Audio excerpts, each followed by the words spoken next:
Bonjour, une petite vidéo pour des élèves de terminale option Maths Expert. Il sera question de suite et de congruence. Dans cet exercice, on définit la suite UN par U0 qui est égal à 7 et pour tout n de grand N, U indice n plus 1 est égal à 8 UN plus 1.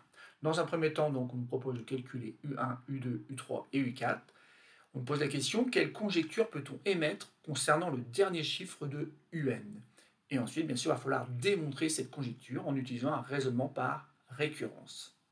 Je vous laisse le temps donc d'appuyer sur pause, essayez donc de faire ce petit exercice et simplement après, vous aurez accès à une correction de cet exercice dans la suite de cette vidéo.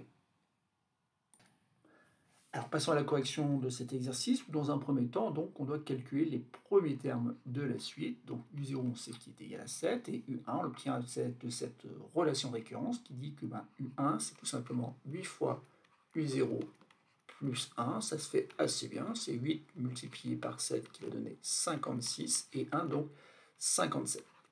Le terme U1 est donc égal à 57. Pour obtenir U2, on va faire tout simplement 8 multiplié par U1 plus 1, qui fait 8 multiplié par 57 plus 1. Alors 8 fois 57, ça fait peut-être 8 fois 50 dans un premier temps 400, 8 fois 7, ça fait 56, donc ça fait 56 et 1, 457. Bon, et puis de la même façon, on va obtenir que U3 est égal à 3657 et que U4 est égal à 29 257. Et donc maintenant, on peut répondre à la question, quelle conjecture peut-on émettre concernant le dernier chiffre de UN? Il semblerait qu'à chaque fois, on obtienne tout simplement 7. Donc il semble que le dernier chiffre est toujours 7. Donc c'est la conjecture qu'on peut émettre à partir donc, des calculs de ces 4 termes. Une conjecture qu'on peut encore appuyer un petit peu à l'aide de la calculatrice. Puisque si je programme donc cette suite, donc en faisant en sorte que le terme de rang n plus 1 c'est bien égal à 8 fois le terme de rang n plus 1, n'oubliant pas ici de mettre que le premier terme vaut 7, je vais demander de calculer donc jusqu'au terme de rang 20. Et dans ces cas-là, donc le tableau de valeurs que me donne la calculatrice donne 7, bon, je peux dire 57, 457, 3657, 29 257, et puis après, moi j'ai encore des nombres qui se terminent à chaque fois par 7. Donc il semblerait que cette conjecture soit vraie. Le problème, c'est qu'il va falloir démontrer cette conjecture. Et ici, donc, on va démontrer cette conjecture en utilisant donc un raisonnement par récurrence. Mais le petit problème qu'il y a, c'est comment écrire proprement en fait, que le dernier chiffre en fait, est toujours 7. Et pour cela, il faut peut-être faire appel aux congruences. En effet, ici, regarder uniquement le dernier chiffre d'un nombre, c'est tout simplement regarder le reste modulo 10. Et donc ici, je vais choisir d'appeler Pn la proposition donc Un est congrue à 7 modulo 10. Encore une fois, ça veut dire tout simplement que le reste dans la division euclidienne par 10 de Un est égal à 7, ou encore que 7 est le chiffre des unités de UN. Dans un raisonnement par récurrence, bien sûr, on regarde si la proposition est vraie pour n ici égale 0, autrement dit, est-ce que P0 est vrai? Et puisque U0 est égal à 7, forcément U0 est congru à 7 modulo 10, et donc P0 est vrai.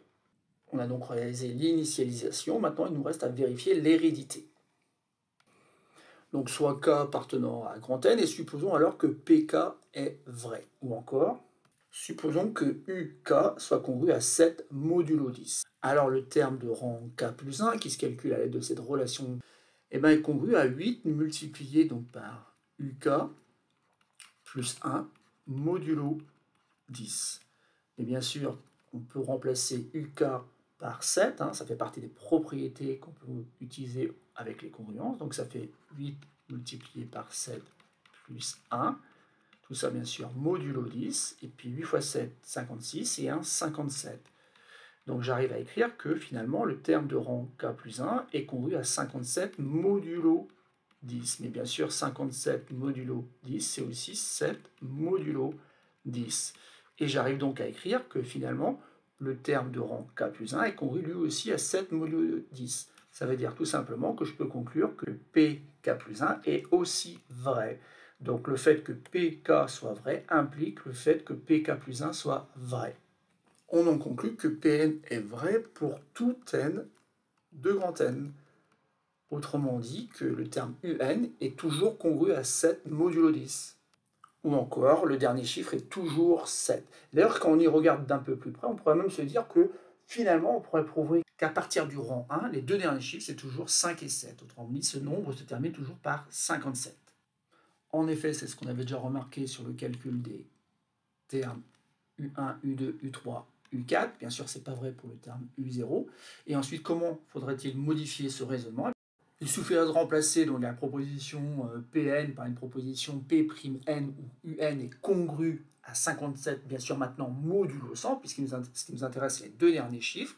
On ne commencerait pas U0, mais plutôt pour U1. U1, donc on sait que la valeur c'est 57, et donc qui font que P'N est vrai. L'initialisation est réalisée.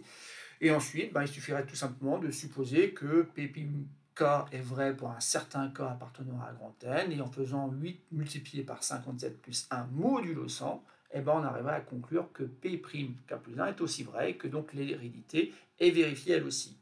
Et on pourrait donc en conclure que la proposition est vraie pour toute N non nulle, il faudrait modifier ici, et on arriverait donc à la conclusion qu'en effet, à partir du rang 1, les deux derniers chiffres sont 5 et 7. Voilà, c'est tout pour cette petite vidéo qui mêle un petit peu les suites et les congruences.